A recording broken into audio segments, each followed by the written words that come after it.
Muy buenas noches, estimados hermanos. Qué bueno verlos de nuevamente. Qué bueno poder compartir con ustedes otro lunes. Es bueno verlos y bueno estar ocupados en este momento de escudriñar de la palabra del Señor. Hermanos, hoy, hoy vamos a seguir escudriñando de la palabra del Señor y nosotros, como ustedes saben, hemos terminado con la serie de lecciones sobre el más allá. Ya hemos terminado con ellas y en esas 5 lecciones que tuvimos abordamos todo el plan de Dios para con su humanidad, todo el plan de Dios para con la humanidad después de la muerte y el futuro que nos espera. Y en las lecciones, hermanos, tuvimos interesantes comentarios y también preguntas. Agradezco y doy muchas gracias a los hermanos y a los amigos que nos acompañaron en ese viaje, en esas lecciones. Y entre las cosas que hablábamos de ese tema, y obviamente de cualquier otro tema que hablamos, hermanos, de la palabra de Dios y del conocimiento de Dios, que es infinito como una cadena que no termina, siempre salen temas, siempre salen comentarios, siempre salen preguntas que van paralelamente de la mano con el tema discutido, ¿cierto? Y entonces, hermanos, hoy vamos a hablar sobre una pregunta que nos hicieron, una, una pregunta que compartieron con nosotros en la lección número 2 y se hizo en la plataforma del canal de YouTube, donde ustedes suben estas lecciones bíblicas. Muy interesante esto, hermanos, y muy bueno esto porque así nos damos cuenta que otras personas también están viendo las lecciones bíblicas y siguen el contenido que con esfuerzo nuestro hermano Jeff sube a esta plataforma. En la lección 2, donde hablábamos del estado intermedio del hombre entre la muerte y el día del juicio, ¿no? O entre la vida y el día del juicio, o la segunda venida de nuestro Señor, la lección que tenía por título ¿Qué hay después de la muerte? Tuvimos el siguiente comentario y la siguiente pregunta. Buen día, he seguido sus estudios y me parece bien, pero tengo una duda. Según lo que explica, el paraíso se encuentra en el Hades. Pero el apóstol Pablo en 2 Corintios 12 nos dice que fue al paraíso y que se encuentra en el tercer cielo. Por favor, si me pueden explicar esto. Agradezco y muchas gracias a Edwin por seguir las lecciones del más allá y por comentarnos y preguntarnos. Esto es muy importante. La afirmación que hace Edwin, hermanos, sobre la afirmación que hace Pablo en 2 Corintios 12 es que el paraíso se encuentra en el tercer cielo, ¿cierto? Esto tiene que ver, hermanos, porque en la segunda lección, si lo recordamos, hablábamos del paraíso, del cual el Señor Jesús le habló al ladrón en la cruz y que le prometió que en ese mismo día juntos estarían allá. En esa lección abordábamos ese lugar y concluíamos que ese paraíso del cual Jesús habló era el mismo lugar que es denominado el seno de Abraham, en el Hades, ¿no? En ese lugar intermedio, en esa habitación de los espíritus sin cuerpo. Pero para abordar un poco más ese tema, para abordar un poco más este tema del paraíso y compararlo con lo que dice Pablo en 2 Corintios 12, entonces vamos a estar, hermanos, discutiendo este tema, el paraíso, su significado, el significado bíblico de la palabra paraíso y qué se nos quiere decir cuando encontramos esta palabra en las escrituras. ¿Qué entiende usted por paraíso? ¿Qué se le viene a usted a la mente cuando escucha esta palabra o qué entiende? ¿Qué se le asoman por sus pensamientos? Esto es interesante porque para unos, cuando unos escuchan esta palabra, puede ser realmente algo muy diferente a lo que puede tener otro en su mente, ¿cierto? Con respecto a este tema de lo que sea el paraíso o un paraíso para él. Para unos un paraíso, hermanos, puede ser esto, un lugar de tranquilidad, un lugar apartado de la ciudad donde lo único que se escucha es el sonido de la brisa, ¿no?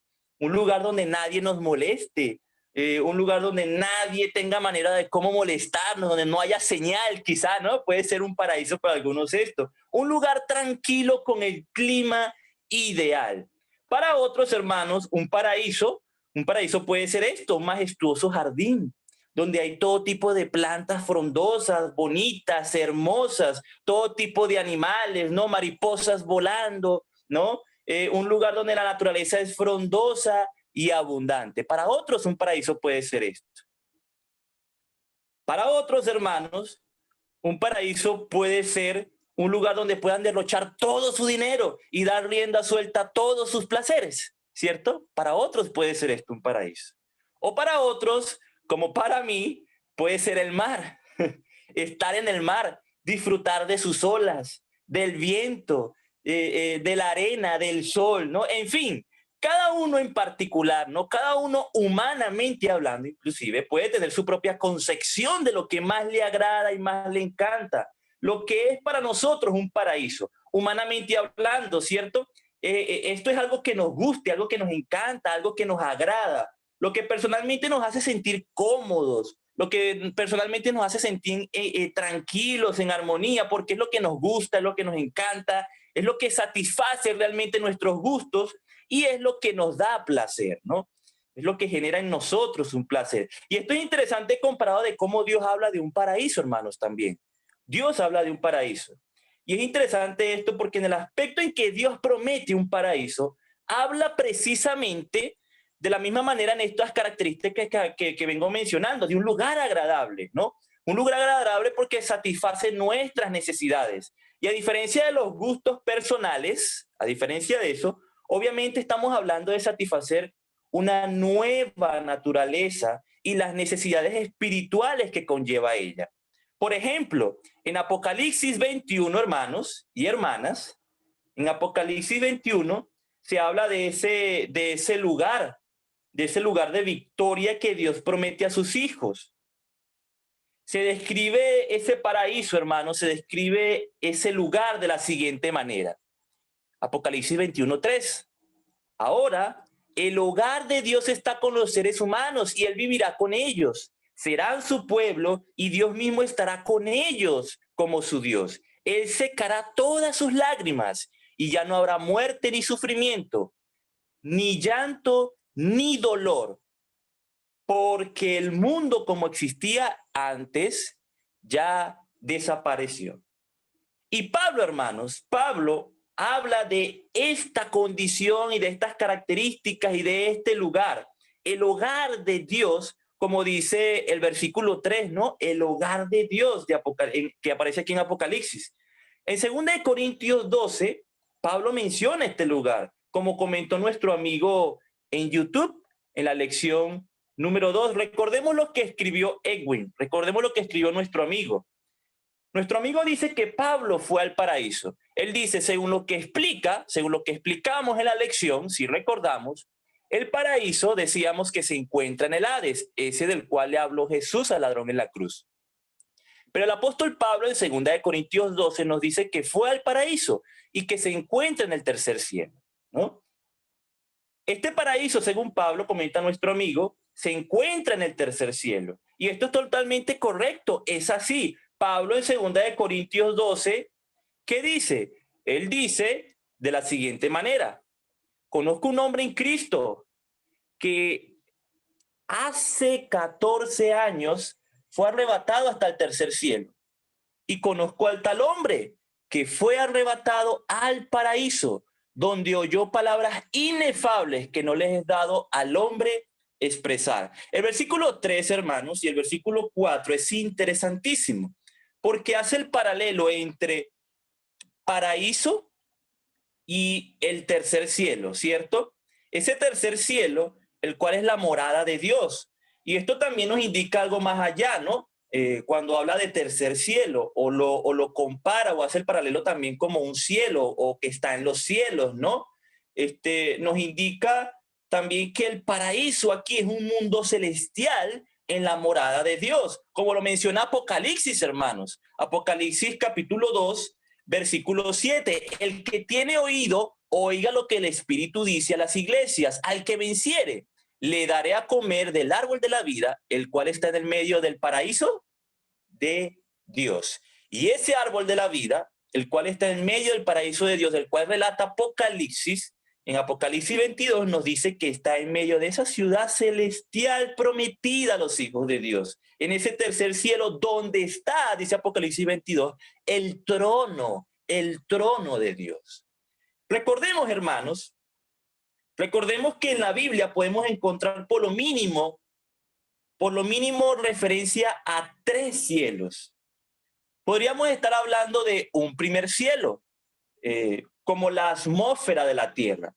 En Deuteronomio 11:17 dice, y se encienda el furor de Jehová sobre vosotros y cierre los cielos, y no haya lluvia, ni la tierra de su fruto, y perezcáis pronto de la buena tierra que os da Jehová.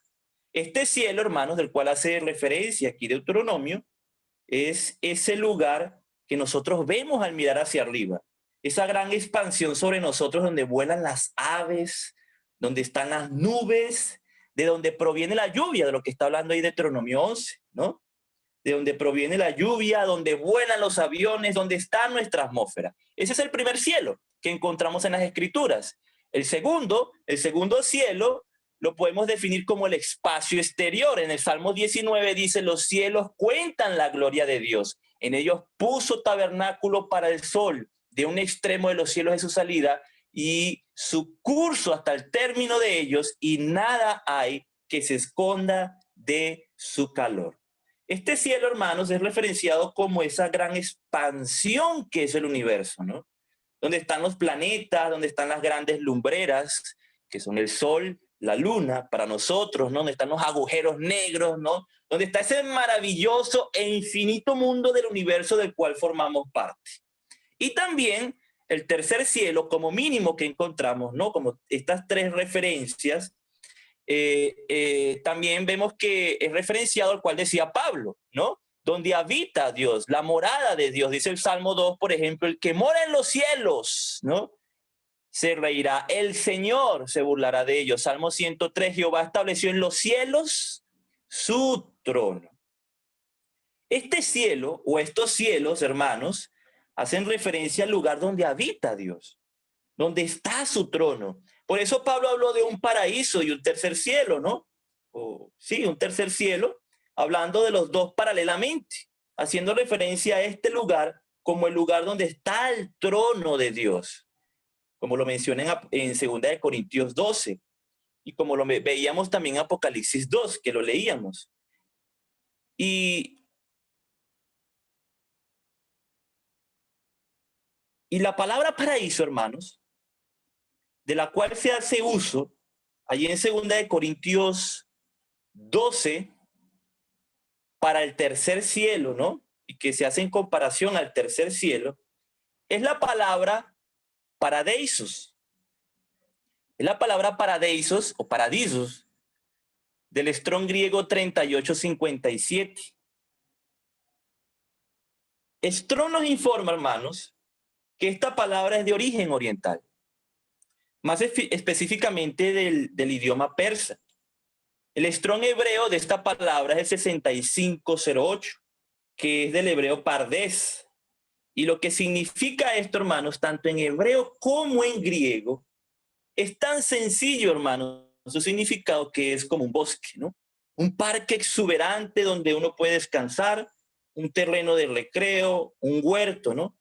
Asociado con un lugar de felicidad, ¿no? Precisamente en el caso del griego es leído literalmente como parque jardín, parque jardín. Y esto es así, hermanos, porque este término se usaba para describir los parques y los jardines de los gobernantes y la nobleza persa. Esta palabra, hermanos, no es muy recurrente en las escrituras. Y en el Antiguo Testamento es usada y traducida de la manera como venimos hablando, como bosque, como huerto, más que todo lo vemos, huerto, no parques, jardín o jardines. Así es traducido en el Antiguo Testamento. Esta palabra se usa en Génesis capítulo 2, cuando se habla del huerto de Edén, ¿no? Versículos 8, 15, cuando se habla en la Reina Valera más que todo usa esta palabra huerto, ¿no? Y hay versiones que lo traducen también en el Antiguo Testamento como paraíso. En Génesis 13:10 también nosotros vemos esto cuando se habla y se usa en referencia a la llanura del Jordán sobre Sodoma y Gomorra, donde Sodoma y Gomorra estaban ubicados, ¿no? Eso referenciado y comparado con el huerto de Jehová, dice, ¿no? Como el paraíso de Dios, porque era área exuberante, dice allí, y de riego, ¿no? De gran riego. Y otros pasajes del Antiguo Testamento encontramos esta palabra, hermanos, usada con el mismo sentido, haciendo referencia a buenos lugares de riego, ¿no? Áreas exuberantes, huertos, parques, un lugar realmente de provecho. Recordemos que cuando se separa Abraham de su sobrino, precisamente él agarró para ese lado por eso, ¿no? Al ver eso. Entonces, de estas definiciones y de esto, hermano, que encontramos en el Antiguo Testamento, tenemos el caso de las palabras encontradas en el Nuevo Testamento. Pero en el Nuevo Testamento, hermano, hablando del sentido del Nuevo Testamento, de Mateo hasta Apocalipsis, ¿no? En ese sentido de la palabra, es algo interesante que nosotros encontramos sobre esto porque solamente 3 veces es usada esta palabra. Yo no sé si usted lo sabía, 3 veces nada más es encontrada esta palabra. Si usted no lo sabía, bueno, ya lo sabe, ¿no? 3 veces nada más es encontrada esta palabra en el Nuevo Testamento y es traducida ya no como huerto, ya no como parque o jardín, como es traducida en el Antiguo Testamento, como lo podemos ver en las traducciones del Antiguo Testamento, sino como paraíso, ¿no? Es traducida así en las tres ubicaciones que lo encontramos en el Nuevo Testamento. Paraíso. Es interesante eso. De esas 3 veces, si ustedes se dan cuenta allí, ¿no? Que sale en la parte derecha de sus pantallas, 2 de esos versículos, 2 de esas referencias ya la hemos comentado. Las apariciones en 2 de Corintios 12 y Apocalipsis 2:7 la hemos comentado, ¿no? Esas apariciones sobre ese paraíso de Dios. Y esas apariciones allí son claramente entendidas, hermanos, como lo hemos podido ver y como lo comentamos, que ese es el lugar en el tercer cielo, el lugar donde está el trono de Dios. Pero también tenemos Lucas 23. En ese famoso texto, ¿no? Que todos conocemos, texto famoso, personas del mundo religioso y no del mundo religioso también lo conocen, donde encontramos esas palabras tan famosas que el Señor Jesús le dijo al ladrón en la cruz: hoy estarás conmigo en el paraíso. Si usted no ha visto la lección número 2 sobre la serie del más allá, que tiene por nombre Vida después de la muerte, o también ¿Qué hay después de la muerte?, le invito a que la vea. Allí nosotros presentamos evidencias muy claras y evidentes sobre a qué se refería Jesús con estas palabras de Lucas 23:43. En esa lección explicamos cuál era ese paraíso y dónde queda ese paraíso a la luz de la evidencia bíblica. Aún así, hermanos, es menester, como estamos hablando de esto, ¿no?, a que aportemos algo de valor agregado a lo que hemos hablado en la lección 2. Desde las objeciones quiero presentarlas. En esta lección vamos a aportar un valor agregado desde las objeciones para poder observar si este paraíso que se habla en 2 de los 3 pasajes del Nuevo Testamento es el mismo de Lucas 23:43, y si el Señor Jesús se refirió a lo mismo, ¿no? A pesar de que está claro en la segunda lección. Pero bueno, comparar estos 2 versículos que tenemos con el de Lucas 23:43 es bueno, y seguir comentando y dando contenido de valor agregado. Bueno, esto en comparación a ese lugar del trono de Dios, ¿no? En el tercer cielo. Dice en Lucas 23, hermanos, uno de los malhechores que estaba colgado le injuriaba diciendo: si tú eres el Cristo, sálvate a ti mismo y a nosotros. Respondiendo el otro le reprendía diciendo: ¿ni aún temes tú a Dios estando en la misma condenación? Nosotros a la verdad justamente padecemos porque recibimos lo que merecieron nuestros hechos, mas ningún mal hizo. Y dijo a Jesús: acuérdate de mí cuando vengas en tu reino. ¿Y qué le respondió Jesús? De cierto te digo que hoy estarás conmigo en el paraíso. Como les decía, hermanos, aportemos un valor agregado aparte de la lección 2, ¿no? Desde las objeciones. ¿Cuáles son algunas objeciones, hermanos, en contra de que el paraíso de Lucas 23:43, del cual habla el Señor Jesús, es un lugar fuera del tercer cielo, es decir, aparte del cielo? ¿Qué objeciones hay en contra de esto? ¿Cuáles son algunas objeciones que se presentan para decir que no existe paraíso más allá de ese paraíso celestial donde está el trono de Dios? Bueno, comentemos la primera. La primera tiene que ver con que se evidencia una objeción que es la siguiente: no existe vida después de la muerte, ¿no? Hablando del estado intermedio inclusive del hombre, entre la muerte y el día del juicio. Este tema lo hablábamos profundamente en la segunda lección. En primer lugar, hermanos, yo recurro a ella porque ya hablamos mucho sobre este tema en la segunda lección. Y en segundo lugar, ¿no? Y como valor agregado, podemos junto a ella agregar lo siguiente, hermano. Hay claros pasajes, hay clara evidencia bíblica que enseñan la continuada existencia consciente de los perdidos después de la muerte. Lucas 16, 23 al 39, hermano, es un ejemplo de ellos, ¿no? El caso de el rico y Lázaro. Y la objeción que siempre se salta, ¿no? Y que siempre está ahí en primer lugar para negar la enseñanza de Lucas 16, ¿no? Y de lo que hay en Lucas 16, en el caso de rico y Lázaro, es que, bueno, ¿qué dice? Parábola, ¿no? Parábolas, eso es lo que primero que salta, es una parábola. Y supongamos, hermanos, entonces, en este sentido, y amigo que nos escucha, supongamos que Diego le da el beneficio de la duda, o que usted o cualquiera de nosotros le damos el beneficio de la duda. Y dice, bueno, puede ser una parábola, entre paréntesis, que no lo es, ¿no? Puede ser una parábola, podemos decir. Aunque esto pudiera ser una parábola, dándole el beneficio de la duda, las enseñanzas, hermanos, que hay en Lucas 16, 23 al 39 son tan innegables que aún estas siguen siendo una verdad y una realidad.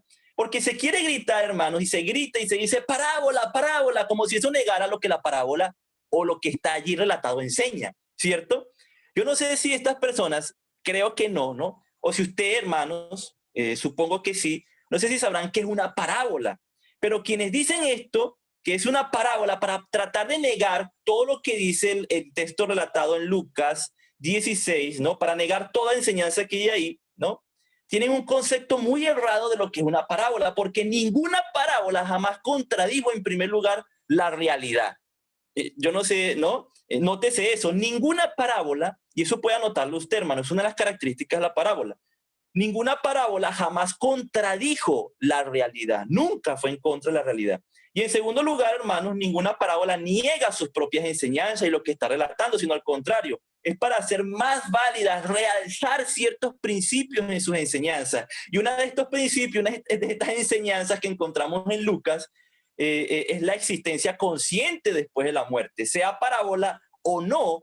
Esto, hermanos, es una de las grandes enseñanzas que dio el Señor Jesús en Lucas 16.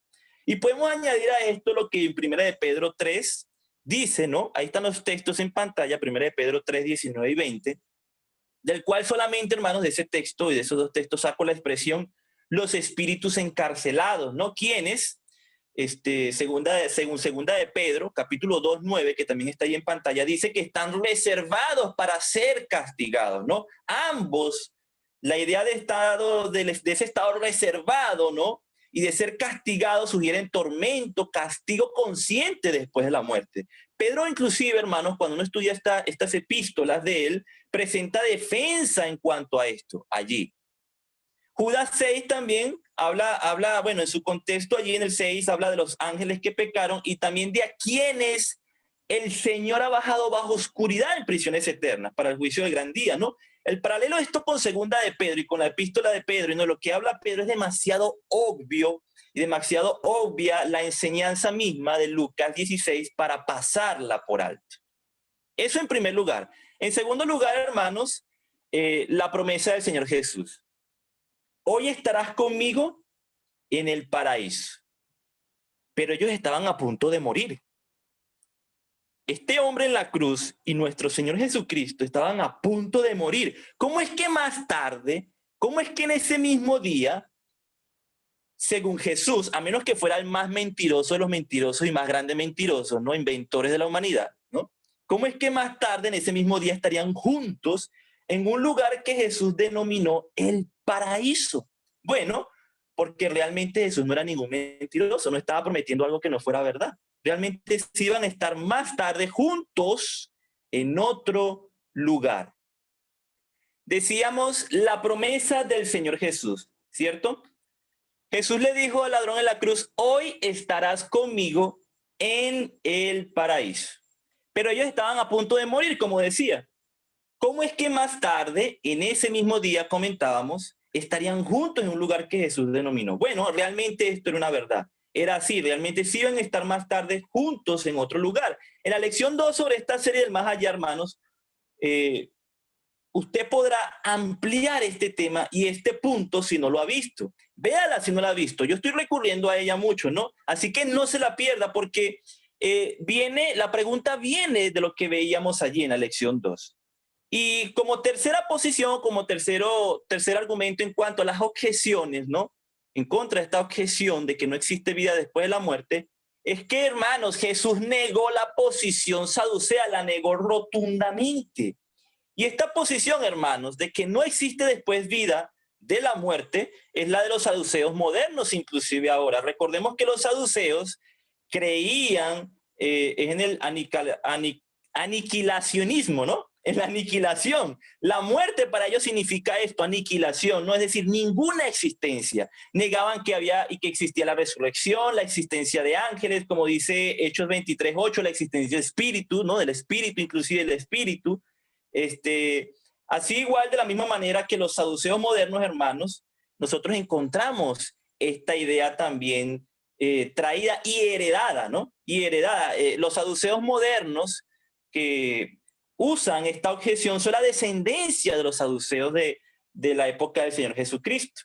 Y exactamente como fueron silenciados en ese entonces por el mismo Señor Jesús, los aniquilacionistas son silenciados hoy en día. Por tanto, si yo tuviera, hermanos, que recordar solo una respuesta de la que el Señor Jesús usó para callarles la boca, sería cuando Jesús les muestra cómo trazar una correcta deducción de lo que claramente reposa en las mismas palabras de las Escrituras, de lo que ellos estaban aplicando muy mal cuando ellos le preguntaban algo en Lucas 20, ¿no? ¿Qué les dijo el Señor Jesús? Pero en cuanto a que los muertos han de resucitar, aún Moisés lo enseñó en el pasaje de la zarza, cuando llama al Señor Dios de Abraham, Dios de Isaac y Dios de Jacob. Porque Dios no es Dios de muertos, sino de vivos, pues para Él todos viven. Pues para Él todos viven. Esto chocó, hermanos, y choca con la posición de los saduceos. Ellos sostenían que el hombre en su muerte llegaba al fin. No había más de allí. Pero esto no puede ser así, argumenta Jesús, porque Moisés ya había indicado, inclusive recurre a Moisés, Moisés había indicado la realidad de vida después de la muerte, entre las muchas cosas que enseñó el Señor Jesús aquí, ¿no? Y de esta manera, también, entre esas muchas cosas, el tema de la resurrección. En vista de que Él, hermanos, no es el Dios de los aniquilados, ¿no? Sino de los vivos, la conclusión es de que Abraham, Isaac y Jacob están aún vivos y están esperando una gloriosa resurrección. Es increíble, hermanos, y contundente de parte del Señor Jesús, como también lo enseñó en Lucas 16, ¿no? Su respuesta. Cuando inclusive él habla de Abraham en Lucas 16, en la historia del rico y Lázaro, cuando él habla de Abraham, inclusive en el Hades, hablando conscientemente, ¿no? No se puede negar al Señor Jesús esta enseñanza que él da, ¿no? Como lo hicieron ellos, no se puede negar. Ellos, cuando escucharon esto, ¿no? Entre el público que había allí en Mateo 20:39, se observa que los escribas dijeron, maestro, bien has dicho, fin del tema, ahí se cerró, ¿no? Súper interesante esto. Continuando con la siguiente objeción, hermanos, entonces nos encontramos con que el paraíso en el Nuevo Testamento es el cielo. Y que esa es la única definición. Y esto es para aquellos que les gusta agarrar una definición, un concepto y aplicárselo a todos los pasajes bíblicos donde esa palabra aparezca, no pasando por alto el contexto de lo que se está hablando, el sentido de lo que se está diciendo en su momento y en su contexto, ¿no? Como lo veíamos inclusive en la primera lección, donde buscábamos el concepto bíblico, lo que significa la palabra muerte, ¿no? Y esto es interesante porque realmente el sentido de las palabras, a pesar de que sí pueden tener una definición general, una definición y sentido más clara, lo da el contexto de su propio pasaje. Obviamente en algunos casos no es tan directo, como el caso de Lucas 23:43, ¿no? Cuando Jesús le dice esto al hombre en la cruz. Y en esos casos, para eso, hermanos, obviamente también tenemos todos los pasajes de la Biblia que se aplican como un contexto lejano o un contexto bíblico, por decirlo de alguna manera, ¿no? O como ustedes me escuchan a mí decir a veces, como un contexto del panorama bíblico en cuanto al tema. Y esto también nos ayuda, por el sentido en que cada versículo, en cada contexto individual, habla y puede hablar del mismo término y la misma idea, y aplicarle una definición específica en su contexto, ¿no? Y esto es lo que sucede con la tercera objeción, o un uso específico, ¿no? Y esto es lo que sucede con la tercera objeción, que quiero unirla con la tercera. Con la tercera, esto va unida, esta segunda objeción va unida con la tercera, que es la que el diccionario Vine, ¿no? Vine dice que fue al cielo. Todos nosotros conocemos el diccionario Vine, usamos el diccionario Vine. Ustedes me han visto citarlo mucho y usarlo mucho, ¿no? En Lucas 23:43, en su comentario Vine sobre esta palabra del paraíso, Vine dice: la promesa del Señor al ladrón arrepentido se cumplió en el mismo día. Cristo, en su muerte, habiendo encomendado su espíritu al Padre, fue de inmediato en espíritu al cielo mismo, la morada de Dios. La mención del Señor de aquel lugar como paraíso debe haber sido un gran aliento para el malhechor. Para la mente oriental expresaba la suma de total bendición. Allá fue que el apóstol Pablo fue arrebatado y le da el nombre de tercer cielo. Eso es lo que dice Vine. Fíjense, ¿no? Interesante. Vine dice en su concepto y en su comentario en la página 1326 de su diccionario, donde habla de esta palabra, dice esto, que se refiere a ese lugar del cual Pablo habla allí en Corintios. Pero ¿qué dice Jesús, hermanos? En comparación y en contraste a lo que dice Vine. Jesús dice, hermanos, en Juan 20:17, cuando se le apareció a María: no me toques, porque María, recordemos, estaba aferrada a él, ¿no? Estaba agarrándose a él. Quizá la emoción, ¿no? Del momento de verlo resucitado, y Jesús le dice: no me toques, porque aún no he subido a mi Padre. Mas ve a mis hermanos y diles: subo a mi Padre y a vuestro Padre, a mi Dios y a vuestro Dios. María, mientras se aferraba a Jesús, hermanos, escuchó unas palabras contrarias a los que comentaristas en este versículo, como Vine, dicen en sus obras. Vine dice que Jesús fue al cielo directamente cuando murió en la cruz, con el ladrón en la cruz. Pero Jesús fue específico. Jesús dijo: aún no he subido a mi Padre. Fíjense, hermanos, si María fuera escrito una obra como la de Vine, María no fuera escrito lo que Vine tiene en su obra, ¿cierto? Ni fuera estado de acuerdo con lo que Vine escribió en su obra. Porque María supo y entendió que Jesús no ascendió al tercer cielo, al lugar donde está el trono de Dios, hasta unos pocos días antes de Pentecostés, ¿cierto? Como lo sabemos, 40 días después de su resurrección. Entonces, ¿dónde estuvo él durante todo este tiempo entre la muerte y la resurrección? Bueno, él le dijo al ladrón en la cruz que estarían juntos, ¿en dónde? En el paraíso, en ese mismo día, en el paraíso. No podemos concluir, hermanos, afirmando que el mismo día que Jesús murió, cuando le prometió al ladrón en la cruz que estaría con él en el paraíso, que hayan ido juntos al cielo. Eso no se puede concluir. Jesús rechaza y niega totalmente esto. Porque como lo relata el mismo Señor Jesús, hermanos, después de su resurrección en Juan 20:17, él aún no había subido al cielo. Recordemos dónde está la morada del Padre, ¿no? ¿Dónde está el Padre? Padre nuestro que estás, ¿en dónde? En los cielos. Por tanto, hermanos, sí podemos decir lo que Jesús dijo. ¿Y qué fue lo que Jesús dijo? Que ambos irían y fueron ¿a dónde? Al paraíso. Que ambos fueron a un lugar que Jesús describe como también el paraíso, pero que no se refiere, según el mismo Señor Jesús, al cielo. No. Bain dice que sí, hermanos, ¿cierto? Bain dice que sí. Jesús dice que ¿qué?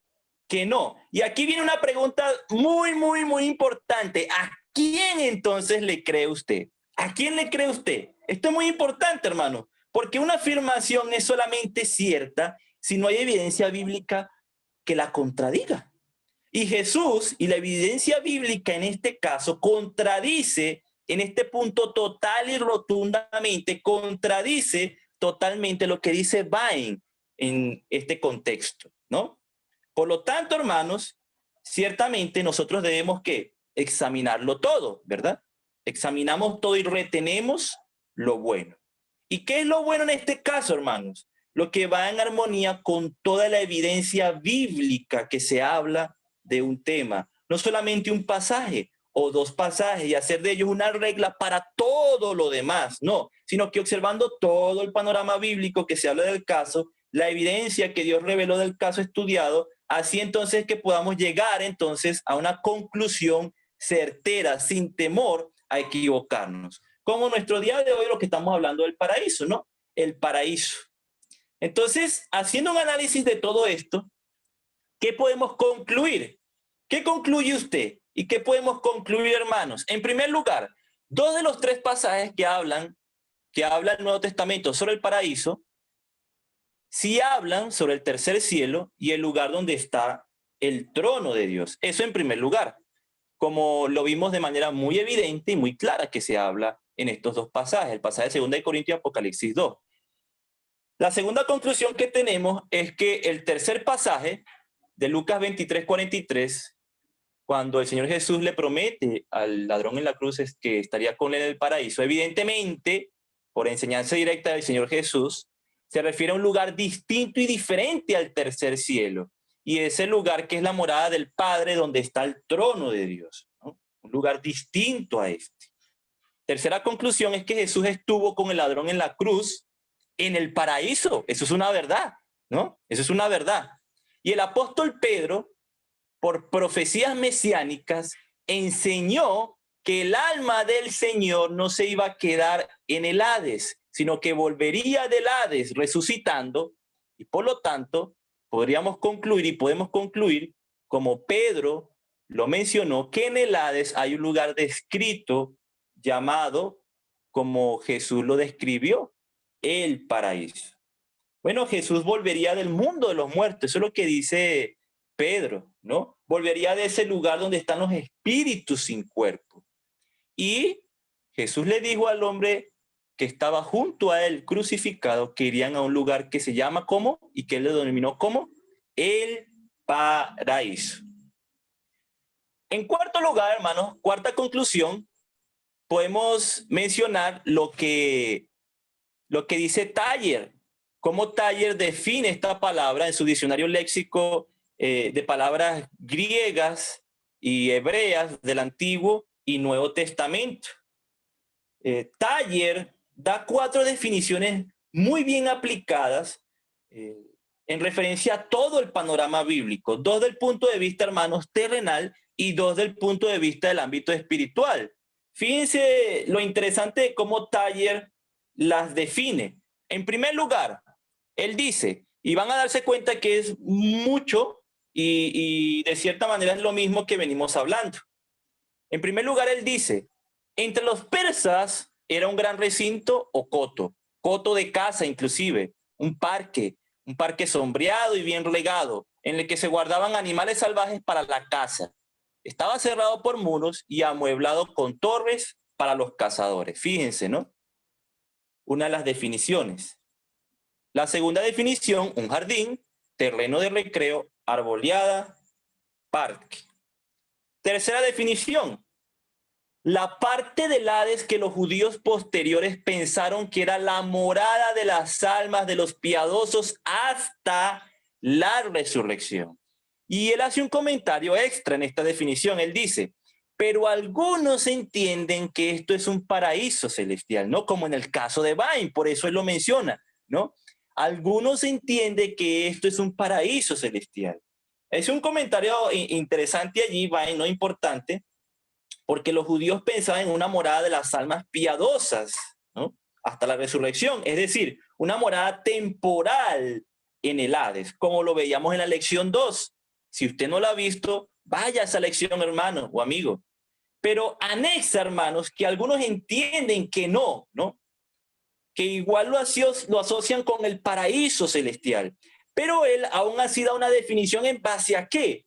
No solamente la creencia popular, sino también por la evidencia bíblica y la evidencia del panorama bíblico de esta tercera definición que él da, que va totalmente llevada de la mano y totalmente válida con respecto a lo que la Biblia habla, ¿no? Si usted no sabe lo que es el Hades, le invito a que vea nuestra segunda lección de la serie del Más Allá, donde abordamos con profundidad este tema. Usted la puede encontrar en este mismo canal de YouTube de los hermanos, en la lista de reproducción que se llama El Más Allá. Y también, hermanos, como cuarta definición, Tyler define a ese lugar como aquel lugar que está en el tercer cielo. Él dice las regiones superiores de los cielos. Y hace un comentario final interesante. Él dice, según los padres de la iglesia primitiva, el paraíso en el que vivían nuestros primeros padres antes de la caída todavía existe. Ni en la tierra ni en los cielos, sino por encima y más allá del mundo. Este comentario final es un comentario interesante de análisis, hermanos, sobre la relación del árbol en Edén con el que es mencionado en Apocalipsis, ¿no? En ese lugar donde está el trono de Dios. Interesante. Pero bueno, ¿qué podemos concluir de todo lo que hemos hablado, de lo que Dios nos ha revelado de este tema? ¿Cómo podríamos definir la palabra paraíso? Si habría que definirla, ¿no? ¿Cómo podemos definirla? Bueno, tendría una definición general, hermanos, como lo es la definición de la muerte, como lo es el concepto bíblico de la muerte, ¿no? Tendría una definición realmente general y tendría aplicaciones específicas para los contextos en que se menciona y si alguien los quiere usar, ¿no? Para cada contexto en que presentan las escrituras. Paraíso, hermanos, podríamos decir desde el punto de vista espiritual, en cuanto a las promesas de Dios, que es un estado de ¿qué? De tranquilidad, un estado de reposo prometido, un lugar que satisface nuestras necesidades espirituales, un lugar de comunión con Dios, un lugar donde estamos cercanos a Dios, donde tenemos comunión con Él, un lugar para los hijos de Dios y un lugar que es prometido para ellos. Este es el concepto bíblico general, hermanos, desde el ámbito espiritual para esta palabra, paraíso. Mis estimados hermanos, que el Señor les bendiga y nos vemos el próximo lunes para responder una siguiente pregunta. Otra pregunta que responderemos en base a las lecciones que tuvimos sobre el más allá. Muchas gracias por acompañarme hoy y esperando que esta lección haya sido de edificación y de aprovechamiento, me despido.